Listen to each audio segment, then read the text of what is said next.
درسته.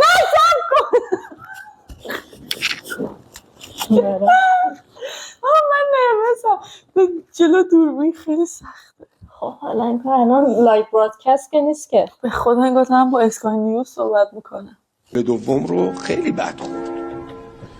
گل دوم رو من یه لحظه شما دیدید انگار میخواست مرغ بگیره. سلام، اینجا تیپاپه، جایی که ما در مورد پاپ کالچر فارسی حرف میزنیم و کنارش هرچی که دلمون بخواد، چون پادکست خودمونه. بله. خوش اومدید.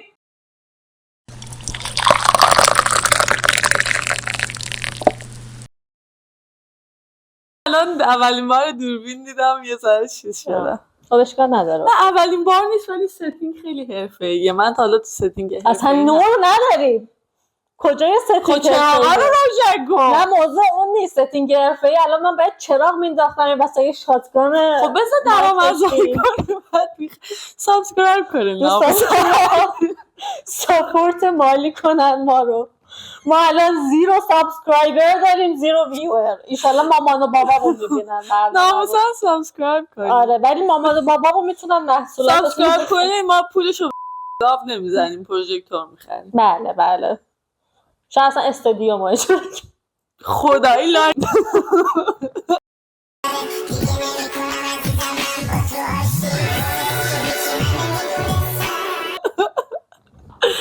خب از این شروع کنیم که اصلا این برنامه به طور کلی راجع به چیه، دلیل این که اصلا ما این پادکست رو شروع کردیم چیه.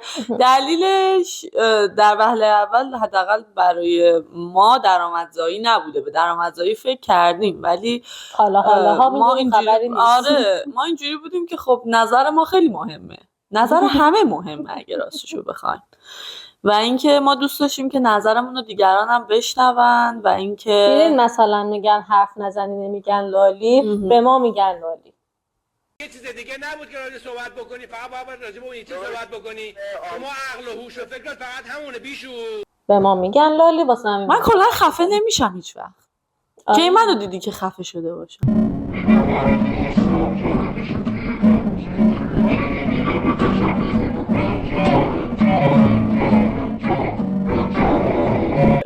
بیا از این شروع کنیم که اصلا پاپ کالچر ایرانی چیه، چون شاید همه ندونن. ببینید پاپ کالچر کلا ترجمه ورد فور وردش که میشه فرهنگ عامه.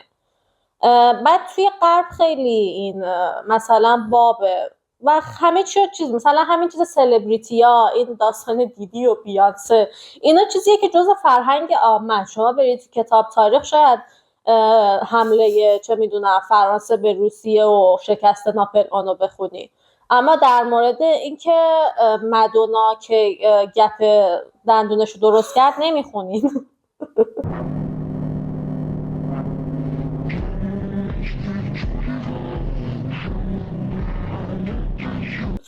حالا پاپ کالچر ایرانی محدود میشه به تیپ نوید محمدزاده و فرشته حسینی در اون داستانه که یادم نمیاد چی بود، یا کاهش وزن درستیک خانم سحر دولت‌چایی بعد از جدایی از همایون شجریان. اینا میشه پاپ کالچر ایران.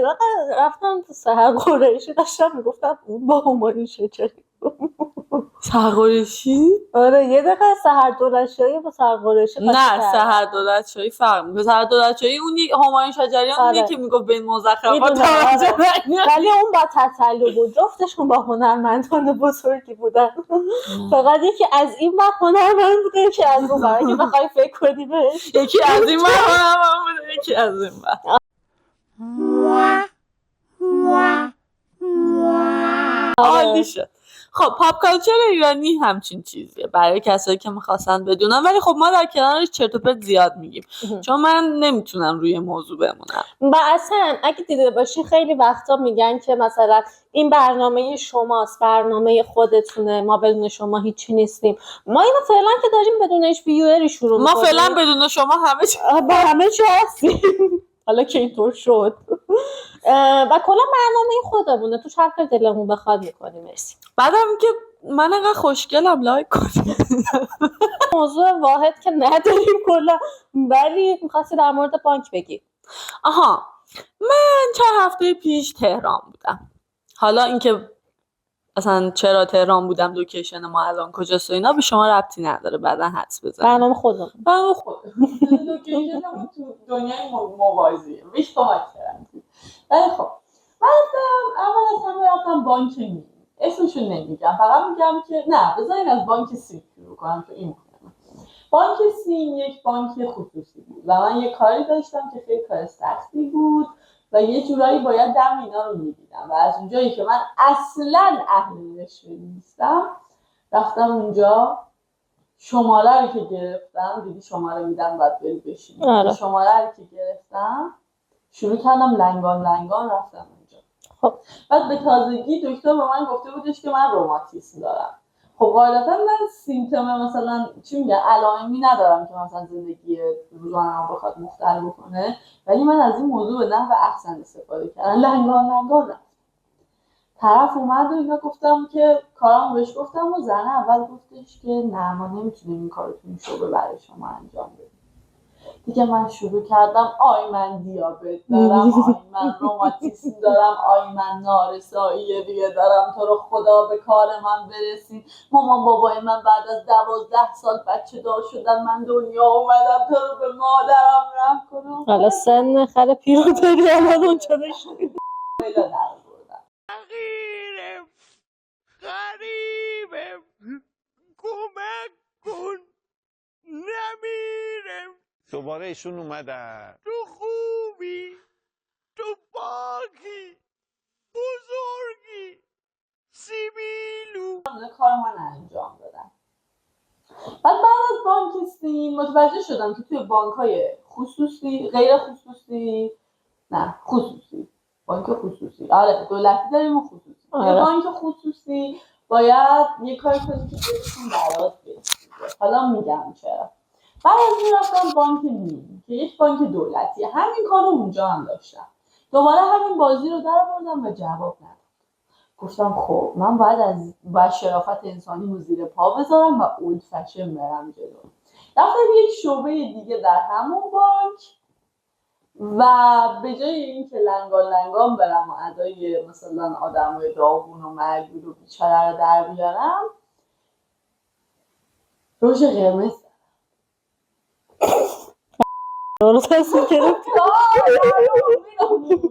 یه رژ قرمز زدم، شالمو انداختم و بدون نوبت کار من امروز انجام شد. اینا مامانه بابایی. بدون نوبت، یعنی من شماره گرفتم ولی بدون شماره. تازه رفتم پیش معاون بانک، چایی هم خوردم. من اینا رو برای این نمیگم که بگم که کاری که من کردم کار خوبی بوده یا موفقیت آمیز بوده. من میخوام اینجا یک انتقادی بکنم. اونم اینه که خب 1000 نفر دیگه شاید یه کاری مثل کار من داشته باشن. کار من حالا نمیخوام وارد جزئیات بشم ولی کار آسونی نبود. من باید میرفتم شعبه اون بانک در شهر دیگه ای کارم رو انجام میدادم ولی خب اینجا انجام دادم. خدایی از اخلاق مدار باشی. رژ قرمز و اینا، حالا باز اون روماتیسم و اینا رو چون اونا سیر خوردن میدونی یه جورایی از سیستم استفاده کردی به نفع خودت، ولی خب یعنی سیستم نباید در وهله اول وجود داشته باشه. دقیقاً. و اینکه این سیستم فقط تو ایران دیگه. نه من ماه پیشم تو بانک اینجا همین کار کردم. آره صرفا نخجرت. آره من همه مشکلاتم با بانکه. من درسای زندگی ما تو بانک یاد میگیرم. و اینکه آره مسئله بانکو خواستم براتون بگم که بدونید همه ما میتونیم یه وقتایی آدمای بدی باشیم. چون من حس خوبی نسبت به کاری که کردم ندارم. نه نمیگم که منم حالا اوکیه، ولی مثلا چیزم که میفهمم که آقا اگه این سیستم چیزه من چرا ازش استفاده نکنم. بعضی وقت مثلا این داستان درکش میکنم. راجع به این صحبت کنیم که تراپیستم مرخصی بود، به جاش رفتم پیش دکتر. به جاش رفته پیش بیوتی تراپیست. آره رفتم پیش بیوتی تراپیست تزریق کردم. وارد خونه شده اولین چیزی که به من میگه زین لبت زیاده. خب زیاده. نه زیاد نیست، خیلی قشنگه. من بچگی دارم میخواد پلنگ باشم. من به خاطر کسی نمیکنم که به خاطر خودم. پلنگ هم میدونی ریشش چیه؟ از کجا اومد؟ چیزایه چند وقت پیش یه دختری بود توی تیک تاک داشت واسه مخاطبای خارجی توضیح میداد پلنگ چیه. خودش هم آمریکا زندگی می‌کرد، از نبود که مثلا بچگی مهاجرت کرده بود. و من اونجوری بودم، من فکر کنم مثلا آهنگ زد بازه میاد پلنگ پلنگ پلنگ پلنگ اینا، ولی دیدم که نه، آخه قبلش هم میگفتن. گفت گویا دهه 80 که دیگه استارتش خورده بود، به هر حال موهای بود. آقا اینم ببین، اینو من چیزه کانتروورشال اپینین، خیلی میگن مثلا وای چه دوران تباهی بود، مانتوهای تنگ میپوشیدیم و برج میزدیم و برای اون موقع به کنار. حس میکنم اون موقع خیلی اعتراضی تر داشتیم به قانون چیز رفتار میکردیم. الان ببینی همه لباسا فری شده توی ایران، حداقل مد همه فری سایزه، همه گل و گشاده، خیلی هاشون اصلا طرح خاصی نداره. یه دلیلش به سمت سادگی و مینیمالیسم و راحتی. ببین یه سبکش واسه مینیمالیسمه، ولی یه سبکش اینو البته چیزه، همیشه رکود اقتصادی تو ایران که خب اصلا یه چیز جداییه، ولی همه جای دنیا هر موقع که دنیا توی رکود اقتصادی بوده، رکود اقتصادی روی فشن این تاثیر رو میذاره. اینو میگی من ارسی میشم، اینو مار بیشتر سمی میشم، نیستی بیشم با پلشت من ترکشم بیشتر کشته میدم. روی فشن این تاثیر رو میذاره که لباس خب همه ساده میشونه، چون هم ملت پولشون ندارن که بتونن لباسای خیلی کار شده و این داستان بخرن، هم که صنعت پارچه سازی هم چیز نداره که به هر حال توانشون نداره که خیلی طرح و این چیز تولید کنه. توی ایران یکی از دلایل اصلی که الان همه چیز فری سایز شده که اصلا تنبلی فروشنده ها میشه، سایز تو با سایز من الان بخوایم بریم یه مانتو شلوار ست بخریم فریه، گفتم برای یه چی بپوشیم، به تن یکیمون زار میزنه به هر حال، که اگه به تامون زار بزنه که اصلا داستان جداییه. یه دلیلش اینه، ولی آره یه دلیلش واقعا اقتصادیه، ولی یه دلیلش واقعا از کار کردن تو پاچمون. گفتم ببین واقعا گفتم مد اینه و الان دیگه گشاد بپوشیم و اینا، در صورتی که مانتو تنگ میپوشیدی دکمه داشت میزد تو چش مخاطب، بعد تا اینجا هم کوتاه، بعد با ساپورت که خیلی وقتا هنوز علم انقدر پیشرفت نکرده بود، ساپورت قشنگ بدن نما بود کش میومد. بعد با اون تیپ میرفتیم بیرون. آره نگاه بهمون شاید چیز میکردن الان، ولی با تیپ کشادن بری بهت نگاه میکنن. آره دقیقا. راجع به موضوع چیز میخوام صحبت کنم، راجع به میخوای ریویو فیلم زودپزو بدم؟ پاپ کالچر ایرانی من دیدم که خب زودپز یه فیلم اثر رامبد جوان، بازیگرها انگارم آنونس میگم، نوید محمدزاده، اون آقای پایتخت کیه؟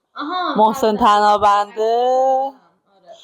یه چیزی که حساس میکنم چیزه بگو دهه 60 تو از ایران بگیری تازگی فیلم کمدی دیگه نداره. آره دقیقاً چه خبره دهه 60 هی گلوریفای میخوان بکنن اون دهه تاریک کثافت مزخرف و نهنگ عنبر خوب بود دیگه، بس دیگه فکر کنم از بعد اون هی خواستن هی دوباره اونو بازسازی کنن. ببین فیلم بعدی نبود به نظر من، توی کمدیای چند وقت اخیر قوی بود، حداقل از فسیل به این ور به نظرم قوی بود. حالا من که فسیل رو کامل الان اصلا یادم نمیاد، نصفه دیدم، فیلم بعدی نبود. من کلا کارگردانی رامبو جوان رو خیلی دوست ندارم، ولی اصلا مسئله الان رامبو جوان و زودپز و دهه 60 و اینا نیست، مسئله نوید محمدزاده است. اولین بار کمدی بازی کرده؟ نه بحث بازیش هم نیست، بس چیه؟ بحث نوید محمدزاده در اجتماعه.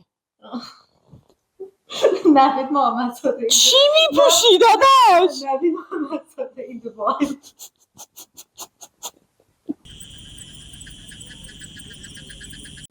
نوید محمدزاده بادی میگفت همه رستوران ها در بحث بود. خدایا چی میپوشی داداش؟ هم خودش هم زنش خیلی سعی میخوان آوانگارد باشن، ولی نیستم واقعا، دارم نظرم بیشتر از حد سعی میکنن. این دیگه آوانگارد نیست، این کمپ قشنگ دیگه. من طرفدار کمپ هم اتفاقا، خیلی من کمپ رو دوست دارم. تو عجیب غریب لباس بپوش برو بیرون اینا، البته جاش هم داره دیگه. مثلا هنوز آخه میبینی تو ایران هنوز مثلا متگالاه یارو مثلا لوستر پوشیده، بعد میگن که آخه این چیه و اینا، یا باید مثلا من خیلی اعصابم از این خورد میشه که یه رانوی میبینن مثلا مسکینا، چون معمولا کمپه دیگه، آخه اینا رو کسی هم میپوشه. آره ما اونا واسه استفاده ی روزمره نیستن عزیزان، اونا واسه اینه که هنر طراح رو نشون بدن که تونسته توی فرم لباس برده. چون اینجوری نگاه میکنی خواستم بگم لایک کنی، چون من خیلی خوشگلم. لایک میام برنامه.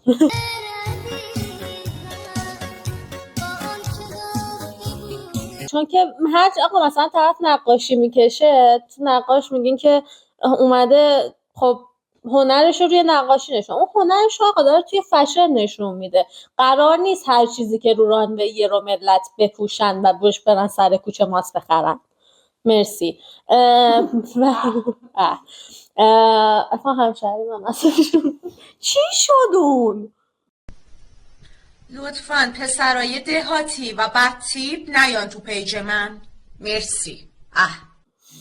واقعا الان اگه بود بگو. اون نازنین همدانی میخواست نیلی افشار رو تو رینگ بزنه، چی شدن اونا؟ نمیدونم، میتونیم بریم بپرس. نه من واقعا سوال دارم، چون قرار بود خیلی قانونی برن تو رینگ، چی شد؟ ما یه سال منتظریم نازنین همدانی با اون گپ بین پا پیاز رو لامبورگینی. نه من بادی شیم نمی کنم، ولی خب تا اول پاهاتو با هم آشتی بده بعد نیلی افشار رو بزن. خانم قریشی رو به مبارزه قانونی توی رینگ دعوت میکنن، لطفا در شرط انسانی بیا اونور صورتت که تحت داره کاری باش ندارم، ولی دهنتو میدم. پاک شورت بود میکنم، چون کلا اونا آنچست داره. در هر صورت چرا فایتی انجام نشد؟ من خیلی در ما اینجا مسخره شما این خانم همدانی، ما مسخره شما. من حتی در جریان نیستم واقعا که اینه که از این لازم می‌پرسم که چون ویدیو خیلی وایرال شد واسه همین دیدم خب توی اکسپلور، ولی کلا یه چیز دیگه.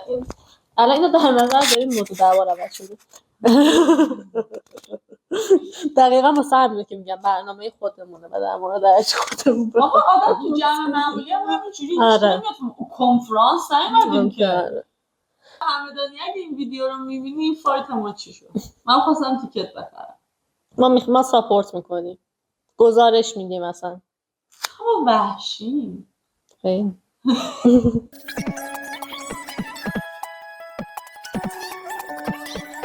محسن لرستانی نیاد عروسیم بخونه چی؟ به نظرم اگه پارتنری نباشه که باش عروسی کنن چی الان سوال. نه من بیشتر موزیک برام مهمه.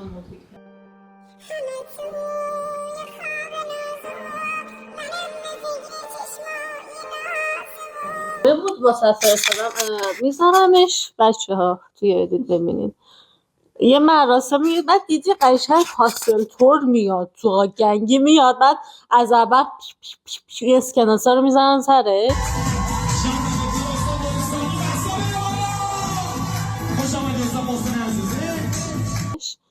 همون که بعد فرستادم گفتم یارو کلاگیس داره.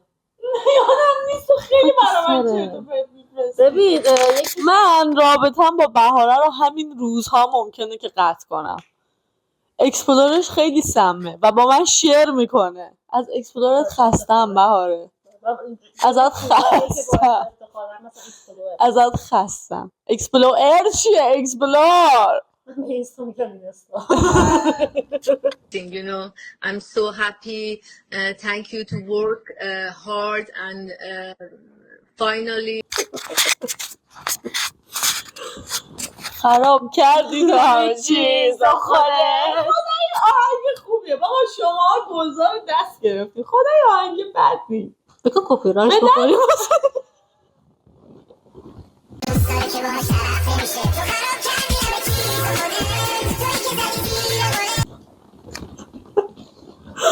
واسه آهنگ گلزار کپی رایت بخوریم. خوبیه برای شکست عشقی خوبه. من خودم هفته پیش شکست عشقی خوردم، این آهنگه رو گوش کردم. شاشدی. نمیتونم چه اصراری داره بخوندم. ببین اوج خوانندگی گلزار بی‌طرف اونجاش بود که هنوز اصلا درست خیلی معروف نشده بود، تو گروه آریان بود و اصلا نمیخوند.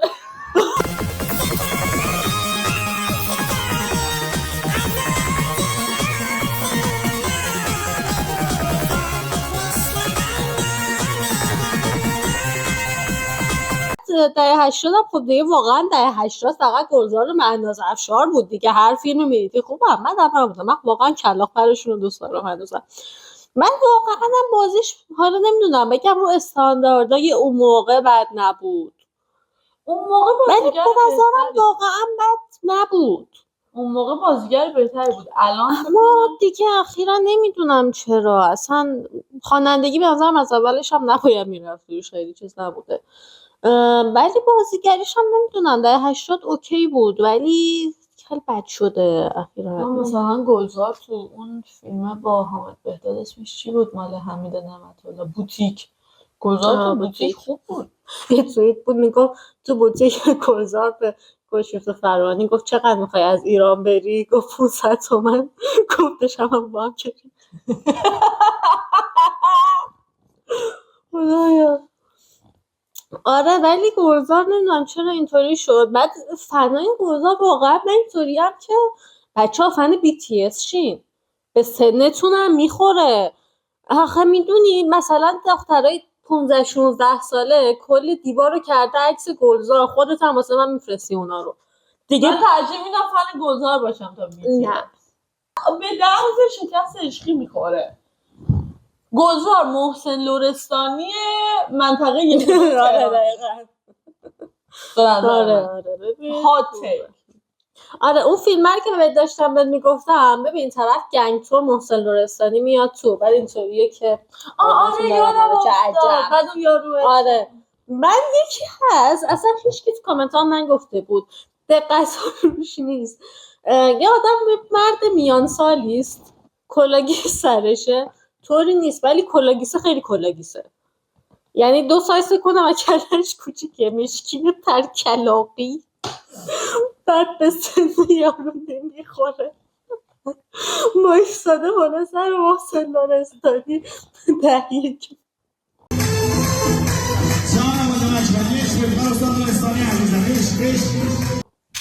بچه هر کی بگه این مبل ما شما رو یاد چی میندازه تو کامنت ها هر کی بگه جایزه داره. لباشه نه خفه شو. نه دیگه بذار حدس بزنن این مبل شما رو یاد چی میندازه. فقط اهل دلا میدونن. یه راهنمایی هم میکنم پر از نه.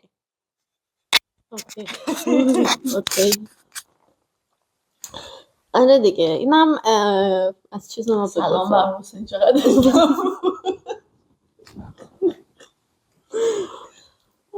به خلاصه که داداش گلزار جان تو من مطمئنم تو برنامه ما رو میبینی اصلا چرا نبینی؟ بخون داداش من حمایت میکنم تو بخون. فقط اون دختره که تو تلگرام چیزای سکسی راجع به گلزار مینویسه بعد تو به من میگه اکسپلور من سم به شب فکر کنم کانال رو چیک میکنه یه مدت هم واسه من این فوروارد میکنم واسه ایجاشو من جوین شدم. آخه خیلی چیزای چندش میگه حالا مثلا آخ رضا کاش اینجا بودی تروله. آره ولی اینکه آخ مثلا اینجا بودی عرق میکردی میریخ رو تروله به نظرم میدیدی درد پریود دارم بعد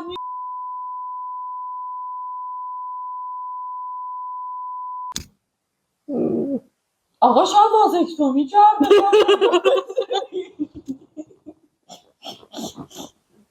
Go to the hell. Go to the hell, really.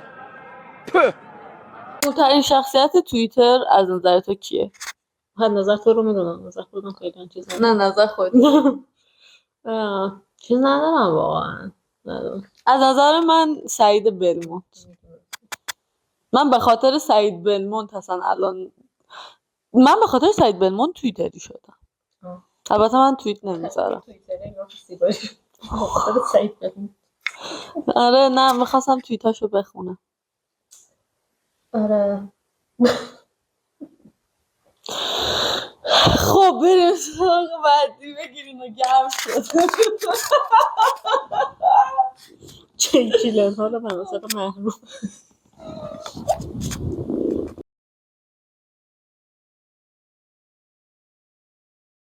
تو پادکست همدست رو میبینی؟ آره منم میبینم. شخصیت مورد علاقه تو همدست کیه؟ فرشیده. شخصیت مورد علاقه من دکتره. خیلی گاده به نظرم. فکر کن خیلی برای من منبع اینسپیریشنه که مثلا دکتره، بعد کارشو ول کرده، کاری که دوست داره انجام میده و از وقتی که من با دکتر آشنا شدم نوکرم داداش، نه تصمیم گرفتم که از رشته خودم فاصله بگیرم و برم کاری که دلم میخواد انجام بدم. امیدوارم که فقط اونم نره. دکتر اونم بره تقصیر توه. بتمن یا اسپایدرمن؟ چرا اینجوری گفتم؟ بتمن یا اسپایدرمن؟ دوتا یونیورس متفاوتن، یکیشون مارول یکیشون دیسی. مثلا اگه دوتا خواستگار داشتی، یکیشون بتمن بود یکیشون اسپایدرمن، کدوم؟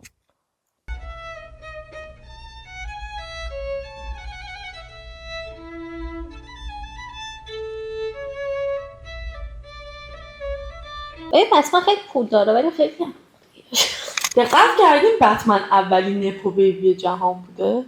نپو بیبی جهان که نه منظورم سوری نه. آره اولین نپو بیبی همین دنیای کامیک. اسپایدرمن که بچه هست، پدوفیل نیست که.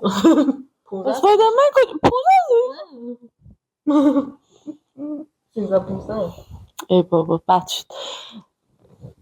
اگه میخواستی به یکیشون کمک کنی، حالا مثلا خواستگار نه، اگه بتمن میومد میگفت امشب بیا به من کمک کن گاتم رو نجات بدیم، یه چیز میومد اسپایدرمن بهت میگفت امشب بیا نیویورک سیتی رو نجات بدیم، کدوم؟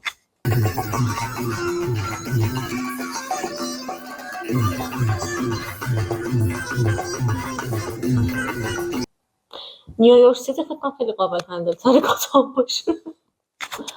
من خودم عاشق اسپایدرمنم، به خصوص حاجیمون اندرو گارفیلد. اندرو گارفیلد دیدی دیت جدیدش چیکن شاپ دیت با همون دختر آره وو چقدر من چیکن شاپ دیت. من عاشق اندرو گارفیلدم، واقعا چیز خوبیه و به نظرم تو سه تا اسپایدرمن ها بهترین اسپایدرمن بوده. نه من آخرین بیشتر تام هالند به کامیک وفادارتر. نه ولی anyway، ولی اگر که حالا اگه بخوام مثلا شوهر کنم با اسپایدرمن شوهر میکنم، ولی اگر که بخوام به یکی کمک کنم به بتمن کمک میکنم که گاتم رو نجات بدیم.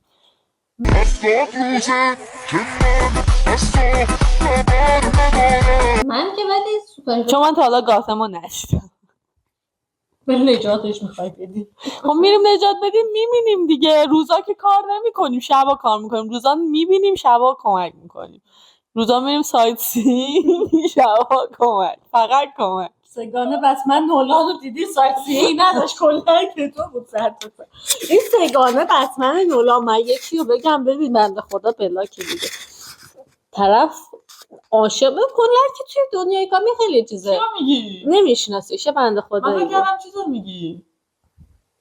نه بابا تو اونم اونو نمیشناسم. اونم آبسس. نه کلا که همه خیلی چیزای آبسس زیاد هست که بگن که بتمن فقط بتمن نولان. اون چیز عجیبی نیست. یکی من میشناختم زیادی شیفته نولان بود. ببین یعنی دست مینداختیم بنده خدا دیگه. آخر چیز شده و فقط میگفتی نولان بیرو در، یعنی بدون هیچ چیزی میشست بی اقرار یا میدید 2 ساعت در مورد نولان دوباره اون چیزای تکراریو داره میگه. شیفتش میگه هفته میگی نمیشناسیش، یکی از دوستان بود از ایران. بعد یهو مثلا میگفتش که آره داشتم اینسپشن رو میدیدم، به خدا 4 روز در هفته اینسپشن رو میدید. البته نیازه، چون من یه 40 باری دیدم و هنوز نفهمیدم داستان چیه. بابا اینسپشن رو میفهمی چیه دیگه؟ نه من نفهمیدم. تو نفهمیدم. میخوای بهش بگم بیا با کمال می 3 ساعت در موردش حرف میزنه. بعد آره دیگه بتمن هم فقط بتمن نولان و اینا زیاد بود دیگه. آخه میدونی اولین باری که من اینسپشن رو دیدم با دیتم بوده. حالا نمیخوام وارد جزئیات شم. خب فکر کنم مثلا با طرف با پسره مثلا میخوای آشناشی، نولان اونجا اینسپشن، بعد پسره چارچشی داره اسکرین رو نگاه میکنه اصلا تو رو نمیبینه. خب معلومه من چیزی نمیفهمم آقا.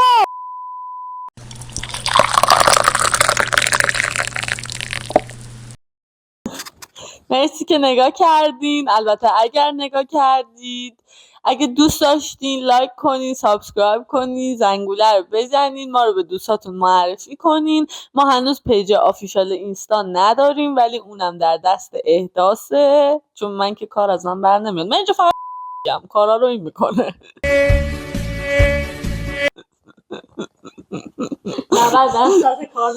آره و اینکه تو حرفی داری؟ و اینکه دیگه شروعشه، با ما باشین، اتفاقای جالبی ایشالله هرچی تو ذهنمون باشه بیفته، اتفاقای خوش جالبی می‌گذره میفته. دوره همین دیگه. چی میشه لایک کنین؟ ازتون کم میشه؟